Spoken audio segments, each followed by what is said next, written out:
بغیرتی کی 100 باتوں سے مرغے کی ایک نصیحت بہتر ہے۔ ایک شخص نے ایک مرغا پال رکھا تھا۔ ایک بار اس نے مرغا ذبح کرنا چاہا۔ مالک نے مرغا کو ذبح کرنے کا کوئی بہانہ سوچا اور مرغے سے کہا کہ کل سے تم نے اذان نہیں دینی ورنہ ذبح کر دوں گا۔ مرغے نے کہا ٹھیک ہے آقا، جو آپ کی مرضی۔ صبح جو ہی مرغے کی اذان کا وقت ہوا تو مالک نے دیکھا مرغے نے اذان نہیں دی، لیکن حسب عادت اپنے پروں کو زور زور سے پھڑپھڑایا۔ مالک نے اگلا فرمان جاری کیا، کل سے تم نے پر بھی نہیں مارنے ورنہ ذبح کر دوں گا۔ اگلے دن صبح اذان کے وقت مرغے نے حکم کی تعمیل کرتے ہوئے کہا، پر تو نہیں ہلائے لیکن عادت سے مجبوری کے تحت گردن کو لمبا کر کے اوپر اٹھایا۔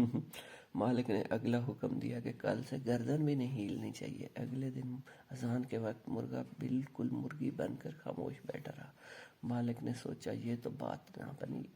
اب کے بار مالک نے بھی ایسی بات سوچی جو واقعی مرغے بیچارے کی بس کی بات نہیں تھی۔ مالک نے کہا کل سے تم نے صبح انڈا دینا ہے ورنہ ذبح کر دوں گا۔ اب مرغے کو اپنی موت صاف نظر آنے لگی اور وہ بہت زاروں قطار رویا۔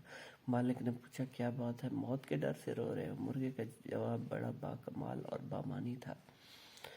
کہنے لگا نہیں، میں تو اس بات پر رو رہا ہوں کہ انڈے سے بہتر تھا کہ اذان پر مرتا۔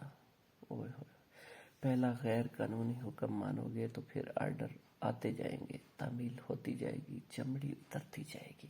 اس لیے اپنے اندر ہمت پیدا کریں حق کو حق کہنے کی۔ کیا ہم متحد ہو کر اپنا حق نہیں لے سکتے؟